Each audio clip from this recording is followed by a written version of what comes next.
My name is Roger Schluter.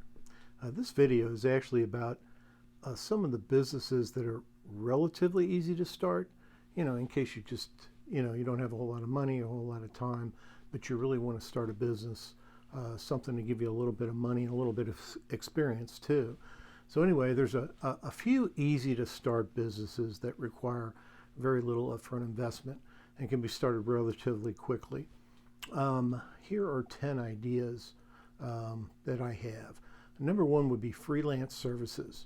If you have a marketing skill marketable skills such as writing, graphic design, web development, or social media management, you can offer your services on freelance platforms. There's several of them, or you can create your own website.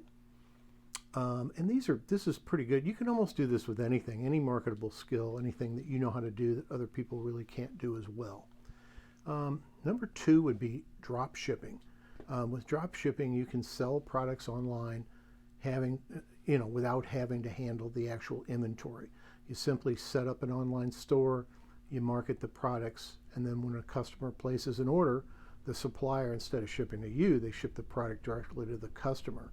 Now, all of you have probably had, bought stuff that was shipped directly by the manufacturer or directly from another company that your online company was actually buying from.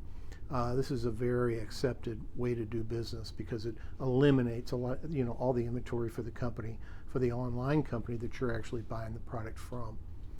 So anyway, that is, it's maybe it's overdone. I don't know, but the idea is to really come up with some products that aren't that relatively, that aren't discoverable as much online, and that are unique and that do something maybe other products don't do, to where you do have, people want it and will pay more than you paid for it. Anyway, number three would be online tutoring. And this too, if you have, if you excel in a particular subject, you can offer online tutoring services. Mainly this is in the schooling part. So you're probably talking usually like math, English, if you're, teaching people that aren't English speaking or don't speak it well. And there's a growing demand for virtual tutoring. And you can either work independently or you can join an online tutoring platform. But anyway, almost anything that can be taught, that people are learning you can tutor them in. I know the biggest one is math because nobody's that good at math. But I said before, English or another language. And you could have other things too. Maybe it's something in business. Maybe it's different things that most of these students would take in school, and these are things that are also going to be on their tests when they go to college. So you really want English, a lot of different things, and you might have to do a little research there. Number four would be e-commerce store. Now this is a little different from the drop ship thing. You can actually create an online store and sell products that align with your interests and passions. Platforms like Shopify make it very easy to set up and manage an e-commerce business.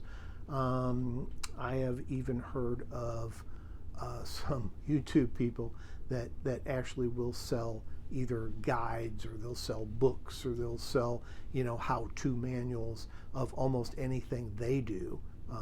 I don't do that, but I know some of them do, and they'll direct you to a website, and then that website will try to sell you different products. So e-commerce is really big, and like I said, with Shopify, it makes it so easy to set up and manage an e-commerce business. Number five would be social media consulting. And if you've ever had any experience in social media marketing, which a lot of younger people have a lot more experience than older people, you can help businesses develop and execute effective social media strategies. And these usually involve, trying to get sales or trying to get their name out there. This could involve managing their social media accounts, creating content, and running advertising campaigns. So if you've already done this, if you've already created content, if you've already really managed a lot of social media accounts, maybe for yourself and others, I mean, this is something you could probably do for other people. Number 6, and this one, I wasn't sure if I was going to put this on there, personal training or fitness coaching. If you have a background in fitness and wellness, you could start a personal training or fitness coaching business. You can offer services in person, online, or a combination of both. And these can be other offshoots from this. I've seen some people, I know that one person that had at a fitness place, he actually got involved with somebody else who did food and who put together different meals so that to do different things, whether they wanted to create more muscle, whether they wanted to lose weight, whether kind of whatever they wanted to do. And this person would make these types of meals to and for that person, whatever they wanted to do, kind of with their body. So it was a lot different. You also have, you could sell vitamins. You can do a lot of things like this. You could actually be a, I guess there's a lot of people that don't know much about, what they eat and how to eat better. So something like that could also be done. So there's a lot of offshoots from there. You don't necessarily just have to have a fitness place, or So anyway, the 7th would be event planning, and if you enjoy organizing and coordinating events, you can start an event planning business. This can range from organizing small parties and gatherings to large corporate events or weddings. Most of these are done. I mean, they're not done with a. Usually, you meet people either if they're thinking about different food or drink. You may actually have them meet them at a restaurant to try different foods that they might have at their wedding. And these are pretty upscale weddings and stuff. But you don't really meet them. I mean, you can usually meet them where they are. You don't really have to have a place to come in and bring them.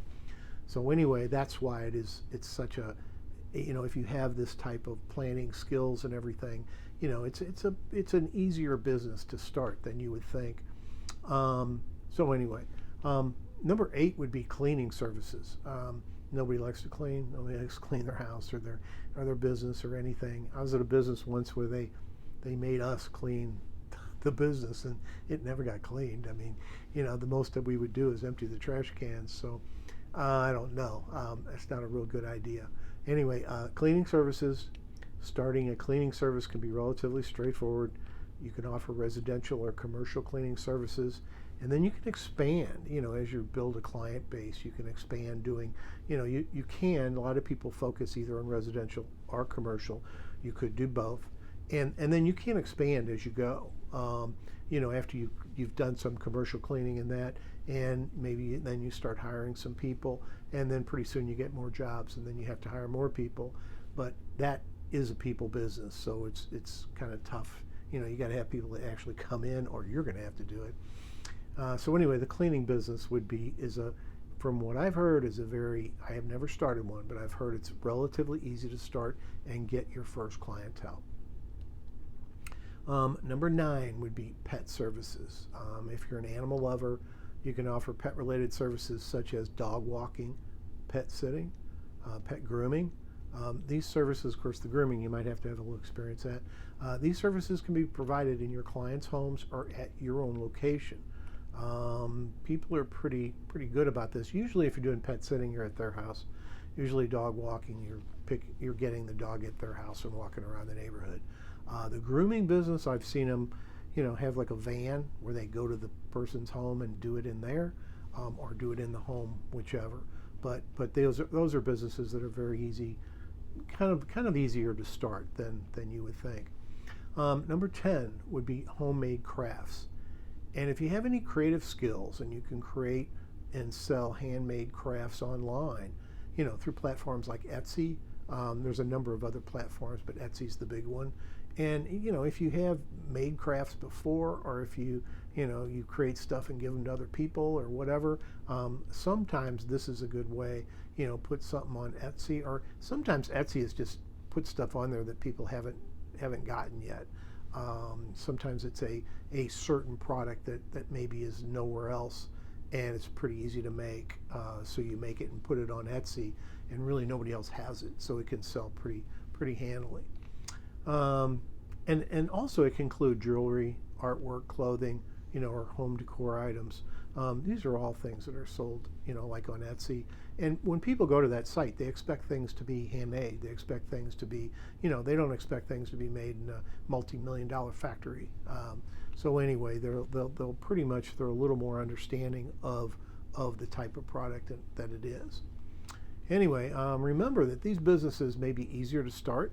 Success will still require hard work, dedication, and definitely effective marketing. It's important to research your target market, develop a solid business plan or a small business plan. I had the one for the bank to get your money. But anyway, and continually adapt and improve your product or services based on the customer feedback.